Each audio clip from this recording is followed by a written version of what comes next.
lanjutkan. Jadi kalau misalnya panjenengan buka surat Al-A'raf ayat 157,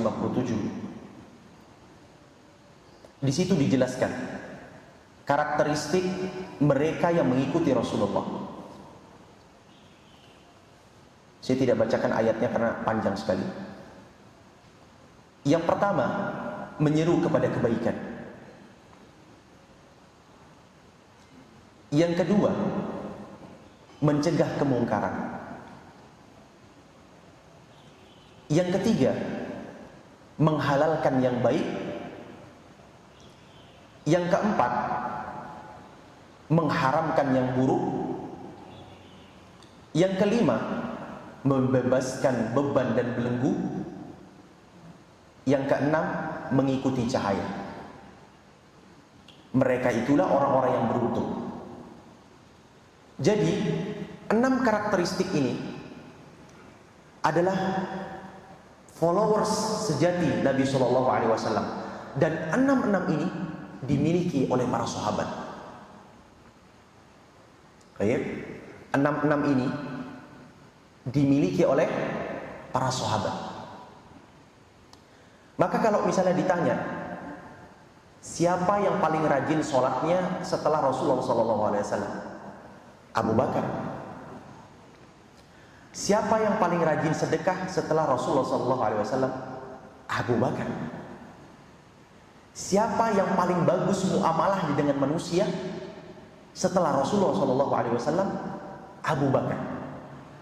Bahkan Rasulullah mengatakan dalam riwayat, tidaklah perkara-perkara ini berkumpul menjadi satu, melainkan orangnya masuk surga. Siapa yang dimaksud? Abu Bakar. Umar bahkan mengatakan, Pak, saya betul-betul tidak bisa bertanding dengan Abu Bakar dalam hal amal soleh. Umar memberikan sebagian hartanya di dalam perang Tabuk. Abu Bakar seluruhnya. Allahu Akbar. Ketika ditanya, apa yang kamu tinggalkan? Mada taraktum li ahlik? Apa yang kamu tinggalkan untuk keluarga? Taraktu Allah wa Rasulah. Kutinggalkan Allah dan Rasulnya. Abu Bakar radhiyallahu anhu. Ketika Nabi SAW wafat, seluruh manusia nangis, Pak, banjir air mata. Bahkan Umar mengatakan, siapa yang mengatakan Nabi SAW wafat, akan kupenggal kepala. Umar bin Khattab radhiyallahu anhu. Kemudian setelah itu Abu Bakar datang. Uskut, diamlah, yang berdiri. Maksudnya siapa? Umar. Kemudian setelah itu Abu Bakar radhiyallahu anhu mengatakan, innaka mayyitun wa innahum mayyitun. Sesungguhnya kamu akan mati dan mereka akan mati. Setelah itu Umar jatuh, Pak. Seakan-akan Umar luput dari 2 ayat ini. Bahkan dijelaskan dalam riwayat, Anas bin Malik mengatakan, tidaklah aku melihat gelapnya hari kecuali ketika hari di mana Rasulullah diwafatkan. Itu saking kecintaan para sahabat kepada mereka, kepada Rasulullah SAW. Jadi kalau misalnya kita bertanya, siapa followers sejati Nabi Muhammad SAW? Para sahabat. Setelah kita memahami bahwasanya para sahabat adalah generasi yang followers sejati Nabi Muhammad, kita akan cari tahu, Pak, bagaimana Rasulullah mendidik para sahabatnya. Di sini poinnya. Allah Subhanahu wa taala berfirman dalam surat Al-Jumu'ah. Ini bisa dicatat. Ini bagaimana Rasulullah mendidik para sahabatnya. Al-Jumu'ah ayat kedua. A'udzu billahi minasyaitonir rajim. Huwallazi ba'atsa fil ummiyina rasulan minhum يتلو عليهم آياته ويزكيهم وَيُعَلِّمُهُمُ الْكِتَابَ وَالْحِكْمَةَ وَإِنْ كَانُوا مِنْ قَبْلُ لَفِي ضَلَالٍ مُبِينٍ. Jadi dialah yang mengutus seorang rasul kepada kaum yang buta huruf, ummi, yaitu Nabi Muhammad SAW, dari kalangan mereka sendiri, yang membacakan kepada mereka ayat-ayatnya, menyucikan jiwa mereka, dan mengajarkan kepada mereka Al-Quranul Karim dan Al-Hikmah atau Sunnah, meskipun sebelumnya mereka benar-benar dalam kesesatan yang nyata. Nah, di dalam surat Al-Baqarah ayat 151, di sini ada tambahannya, Pak. Wa yu'allimukum ma lam takunu ta'lamun, serta mengajarkan apa yang belum diketahui. Jadi dari sini kita mengetahui bagaimana metode Rasulullah SAW dalam mendidik para sahabat. Satu, membacakan ayat-ayat Quran kepada anak-anak kita. Jadi yang disuruh baca bukan Syekh Misari, Pak. Yang disuruh baca bukan Syekh Sa'ad Al-Ghamidi. Yang disuruh baca bukan Syekh Abdurrahman As-Sudais. Maksudnya murotal, bukan. Tapi yang disuruh baca siapa?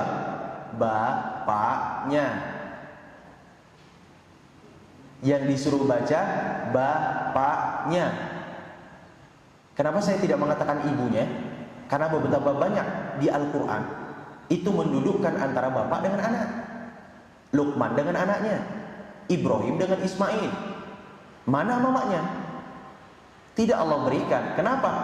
Karena faktor pengkuat akidah. Setiap generasi itu perkataan yang diucapkan seorang bapak, bukan seorang ibu. Karena perkataan mutiara nasihat yang dikeluarkan seorang bapak itu, Pak, itu bukan hanya berdasarkan perasaannya, tapi ditimbang melalui akal dan perasaan. Sehingga ketika anak itu mendengar, tentu dia akan lebih mendengarkan bapaknya dibanding ibunya. Kenapa? Karena pertimbangannya dua, dipadukan antara akal dengan perasaan.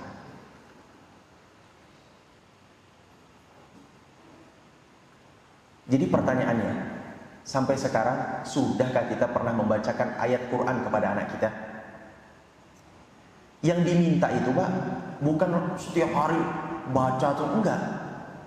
1 ayat, 2 ayat. Yang penting anak itu kita ajak, kita dudukkan. Le, denger oleh. Telon. Nah, dilihat kan? Simak ya, bacaan Bapak ya. Pak, panjang pendeknya salah. Oh, enggak apa-apa. Tidak apa-apa. Anaknya juga jangan seakan-akan bapaknya salah. Enggak. Itu menandakan kita harus belajar lagi. Masih mending anaknya sendiri yang memberitahu daripada anaknya orang lain. Nah, jadi pertama kita dudukkan anak kita, mau usia berapa saja, atau usia adek usia berapa? Usianya 11 tahun. Kelas 5 SD. Nah, cocok umur-umur segini. Karena umur-umur segini Abdullah bin Abbas, Abdullah bin Mas'ud itu ikut dengan Nabi dan hafal ribuan hadis. Cuman enggak hafal ribuan hadis kok. Tenang. Al-Quran aja dulu ya. Oke. Nah, jadi umur-umur kelas 4, kelas 5 SD, kelas 6 SD atau SMP. Biasanya kalau SMP itu agak sulit sudah, Pak ya. Sepertinya cara mengakalinya yaitu mungkin dengan ibunya. Dia mungkin agak sedikit nurut. Cuman kalau umur-umur segini insya Allah masih bisa kita dudukkan. Jadi kita dudukkan, kita bacakan. Dengerin ya, Le. Amma yatasaalun 'anin naba'il 'azim alladzi hum fihi mukhtalifun. Nah, seperti itu, pelan-pelan. Nah, sudah selesai An-Naba sampai khatam 2 ayat, langsung lanjut lagi bawahnya An-Nazi'at. Langsung lagi bawahnya Abasa. Terus sampai selesai Qul Huwallahu, maju lagi ke depan Al-Baqarah. Yang penting istiqomah, walaupun hanya 3-4 menit. Jadi kita yang membacakan. Nah, setelah ini saya akan berikan alasan kenapa harus bapaknya yang membacakan? Oke. Pertama, kenapa dia harus membaca, bapaknya harus membacakan Al-Quran kepada anaknya? Agar yang terdengar mayoritas kalimat thayyibah. Dan Al-Quran adalah kalimat thayyibah yang paling terbaik untuk refleksi hati. Nah, ini perlu dinotis Bapak Ibu sekalian. Loh, kenapa kok enggak astagfirullahaladzim atau subhanallah atau masya Allah? Ya nggak ada masalah, tapi itu sangat sederhana. Kenapa tidak sekalian kita bacakan Al-Quran? Yang satu hurufnya 10 kebaikan. Rasulullah tidak mengatakan alif, lam, mim 10, enggak. Alif 10, lam 10, mim 10. Setelah kita bacakan, nanti kita akan dapat hasilnya itu Pak, sekitar sebulan atau 3 bulan setelah pembacaan itu. Apa reaksinya? Dia lebih mudah menerima omongan orang tuanya. Karena itu janji Allah. Allah jelaskan dalam surat Al-Isra, "Wa nunazzilu minal Qur'ani ma huwa shifaa'un wa rahmatun lil mu'minin." Jadi Al-Quran itu syifa. Saya berikan penjelasan. Kalau di dalam bahasa Arab, obat namanya dawaun. Dawaun. Panadol, Mixagrip, dan semacam itu namanya dawaun. Tapi ketika Allah mensifati Al-Quran, bukan lagi obat Pak, penawar, syifa. Makanya kalau misalnya ada klinik namanya Asyifa, tanyain tuh Pak, ini betulan sembuh saya ya? Betul ya? Betulan sembuh ini? Karena ini bukan obat lagi, sudah penawar. Nah, itu pentingnya rembuh dulu dengan orang-orang yang mengerti agama terkait tentang penamaan itu. Oh, itu berat itu nama Asyifa itu. Karena itu salah satu nama Al-Quranul Karim. Jadi kalau ada namanya apotik Asyifa, tanya dulu betul-betul. Ya, ini betul-betul bisa menawarkan rasa sakit saya apa enggak? Atau setelah ini saya disuruh cek lagi, kontrol lagi, bayar lagi, beli obat lagi. Nah kan repot. Itu loh. Makanya yang paling mantap itu nama usaha Barokah. Dan itu paling mantap sudah itu Pak. Insya Allah tidak ada perselisihan di dalamnya. Kenapa? Tidak ada peluang kedua. Ya berkah-berkah, ziyadatul khair, bertambahnya kebaikan. Cuman kalau misalnya seperti penyandaran Asyifa, Ar-Rahman, Ar-Rahim, wah repot ini. Gitu loh. Dijadikannya nama klinik Asmaul Husna. Wah repot nih Pak. Gitu loh. Karena Asmaul Husna itu menutup celah dari kesalahan. Sebab kesempurnaan Allah Subhanahu wa taala. Gitu loh. Jadi tidak pantas kita mensematkan kepada hal-hal yang bersifat duniawi. Jadi seperti itu. Nah, setelah suci jiwa mereka, jadi saya ingin mengibaratkan, misalnya ini air putih, ya air putih. Wadahnya ini sebelumnya kotor. Ketika kita tuangkan air, apakah ikan kotoran tadi akan tercampur dengan air yang bersih? Tercampur tidak? Tercampur. Maka sebelum dia mempelajari Al-Quran dan hadis, pastikan dulu otaknya dulu dan jiwanya sudah bersih.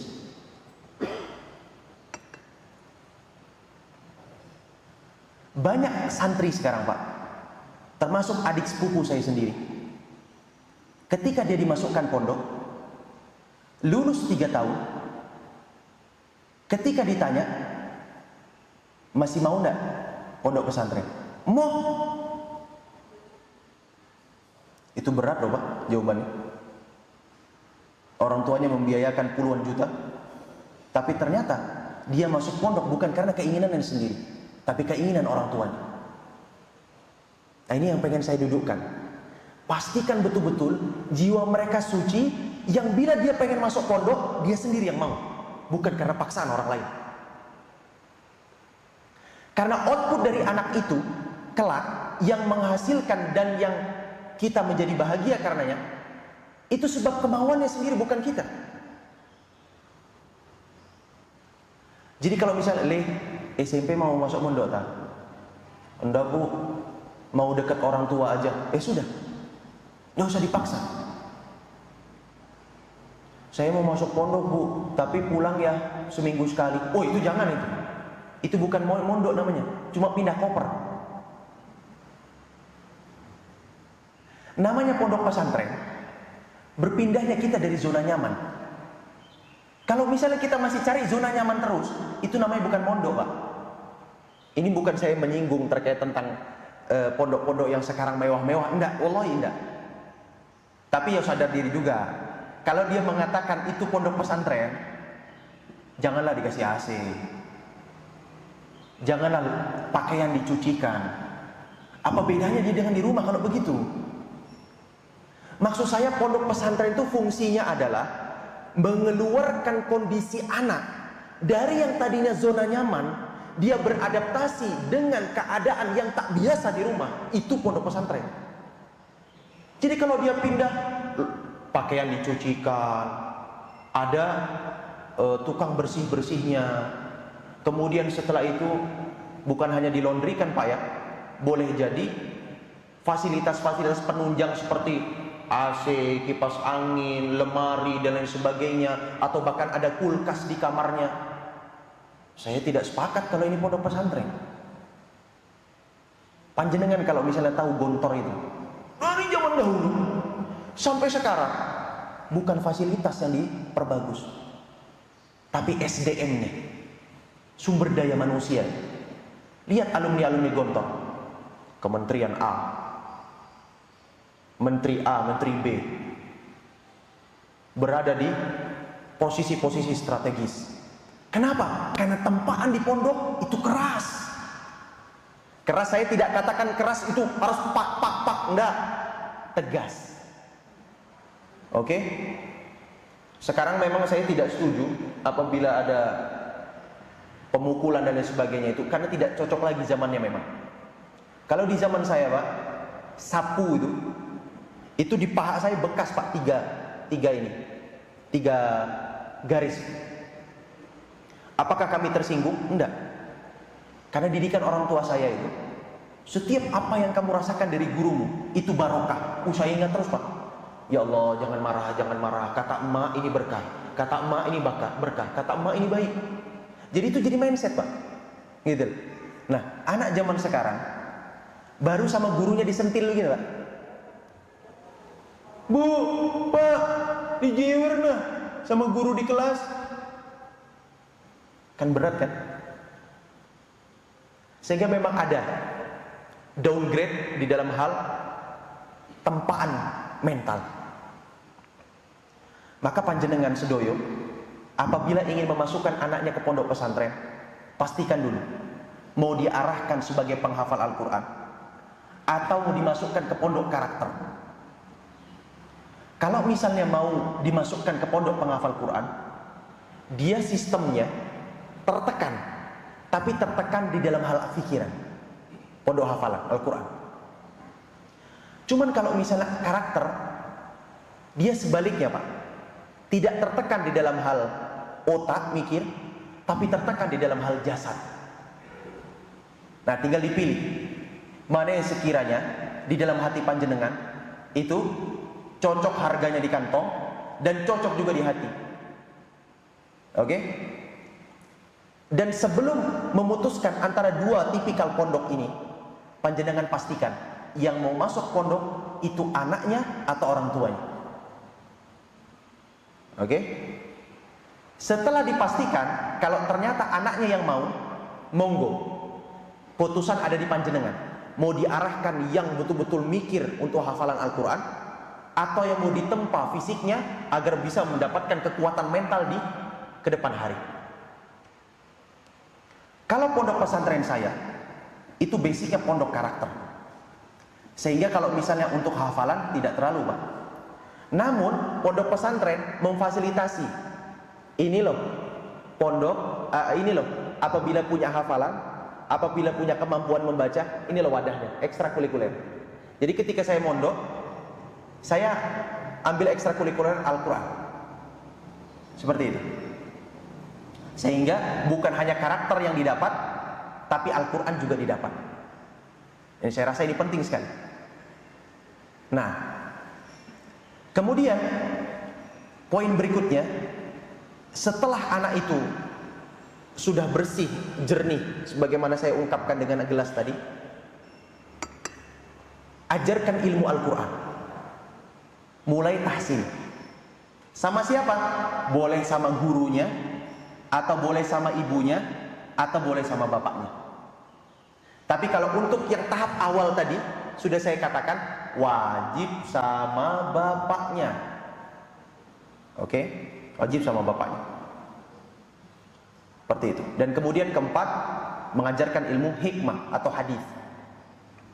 Nah, setelah 4 ini kita sudah dapat poinnya, Pak. Baru masukkan sebelum tidur, atau mau berangkat sekolah, atau di atas kendaraan, bacakan kisah terkait orang soleh terdahulu. Bukan dongeng kancil mencuri timun loh Pak ya. Bukan kancil mencuri timun, bukan. Kisahnya Umar bagaimana, kisahnya Utsman bagaimana, kisahnya Abu Bakar bagaimana, bagaimana ketika Maryam melahirkan, ya, ditempatkan di tempat yang jauh, tidak ada makanan sama sekali, tidak ada minuman sama sekali, hanya menggoyangkan pangkal kurma, teteng, turun itu kurma sebagai nutrisi agar mudah melahirkan. Oleh karena itu di Al-Quran itu dijelaskan kurma muda atau kurma rutok. Nah itu memang betul Pak. Jadi memang kurma rutok itu memudahkan persalinan. Seperti itu. Bagaimana kisah Nabi Ibrahim dengan Nabi Ismail alaihissalam. Jadi kisah-kisahnya ini bukan kisah yang datang dari kancil mencuri timun atau malin kundang. Itu konon katanya malin kundang bohongan ya Pak ya. Betulan kah itu batu di Sumatera itu? Saya kurang tahu juga, belum riset lagi ya. Cuman yang pasti bila ingin menceritakan bukan cerita dongeng, cerita yang memang nyata. Dan orang-orang kafir paling benci ketika mendengar cerita di dalam Al-Quran. Allah jelaskan dalam surat Al-Anfal, wa idza tutsla alaihim ayatuna qalu qad sami'na law nasha'u laqulna mithla hadza in hadza illa asatirul awwalin. Orang-orang kafir ketika dibacakan, bener nih bro, saya sudah pernah nih dengar yang model begini, cerita-cerita kayak gini nih, saya sudah pernah. Ini orang kafir yang ngomong begini Pak, saya sudah pernah dengar yang begini. Kalau misalnya kamu berkenan, coba saya bacakan cerita yang semisal ini. Tidaklah Al-Quran melainkan seperti dongeng belaka. Nah, itu fitnahnya orang kafir. Gitu. Nah, setelah kita memahami, 1, bacakan ayat Al-Quran. 2, sucikan jiwa mereka. 3, ajarkan ilmu Al-Quran. 4, ajarkan ilmu hikmah.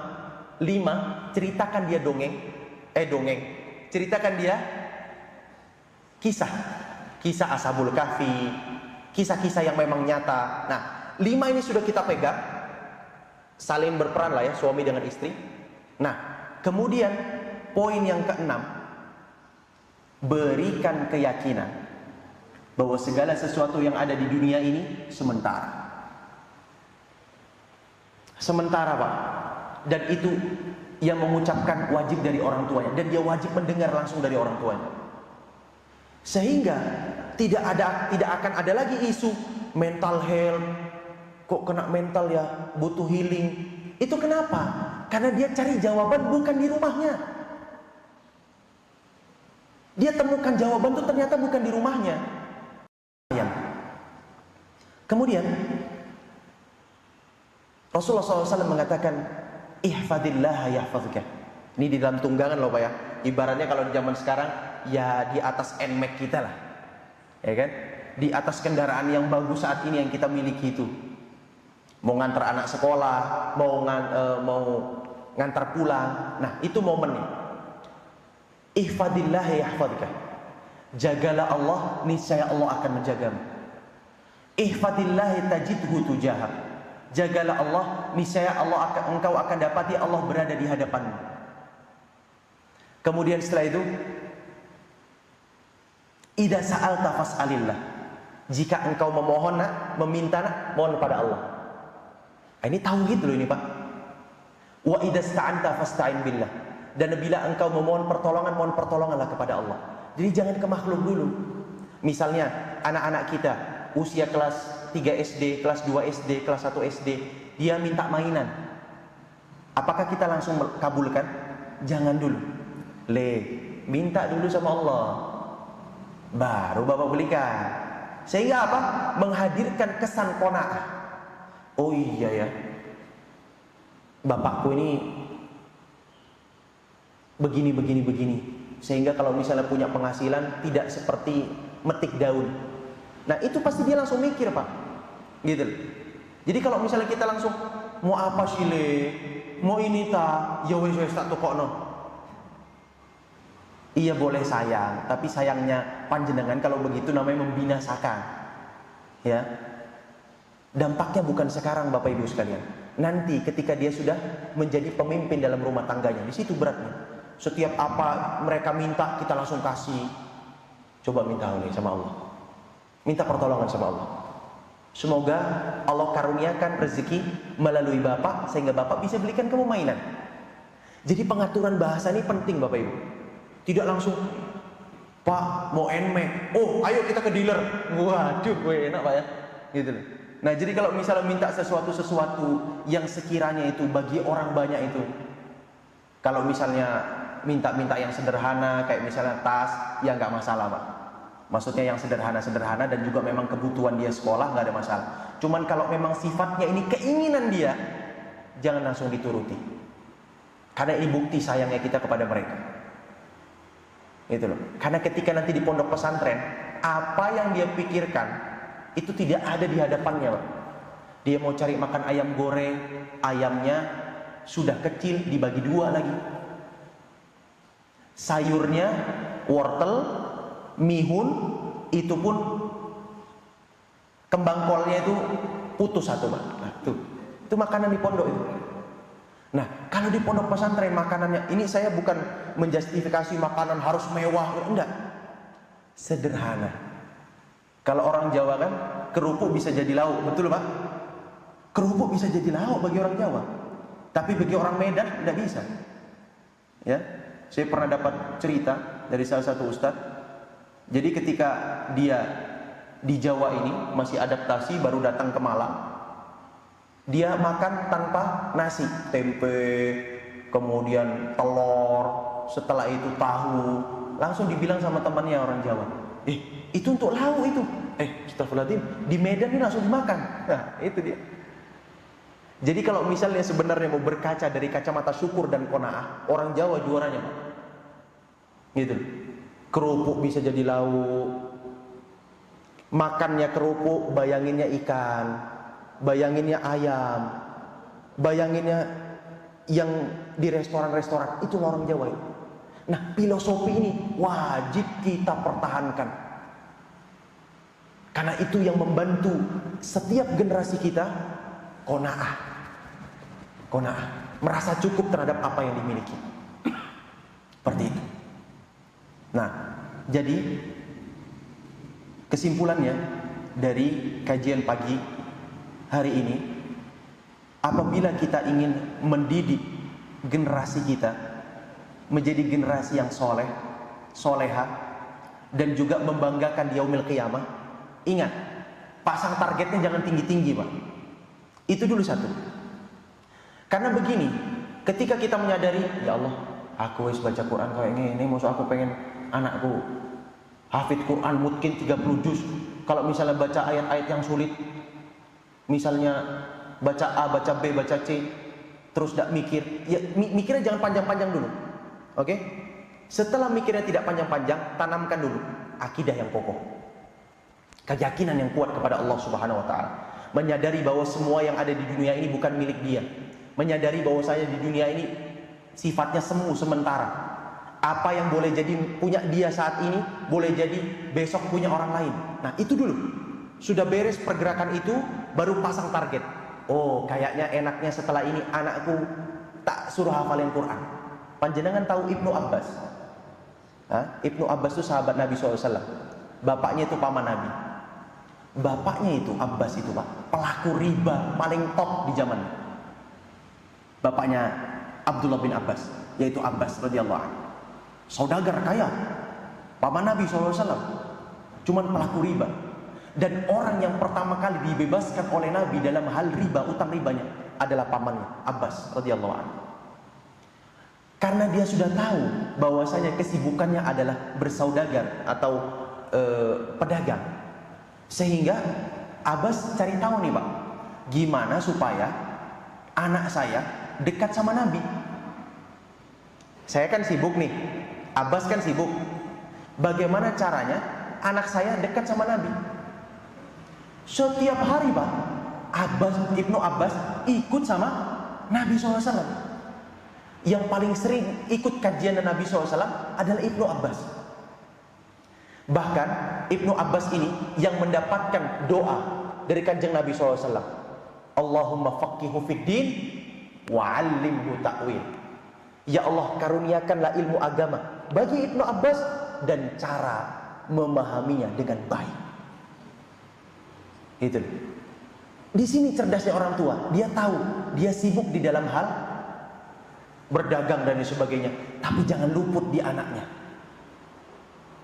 Dia boleh jadi bisa membaca Al-Quran, tapi dia tidak bisa menghafalkan sebanyak anaknya. Dan sesuatu yang luput dari kita, jangan luput juga dari anak kita. Ini pesan dari Ibnu Abbas. Ya, hikmahnya, inspirasinya. Jadi kalau misalnya panjenengan harapannya anak saya penghafal Quran, anak saya ini merupakan orang yang hafal hadis, silakan. Apa yang luput dari panjenengan, silakan direalisasikan di anak panjenengan. Seperti itu. Baik. Sebelum ditutup, ada 2 pertanyaan ya tadi ya. Oke. Dipersilahkan. Silakan Bapak Ibu, jika ingin bertanya, monggo.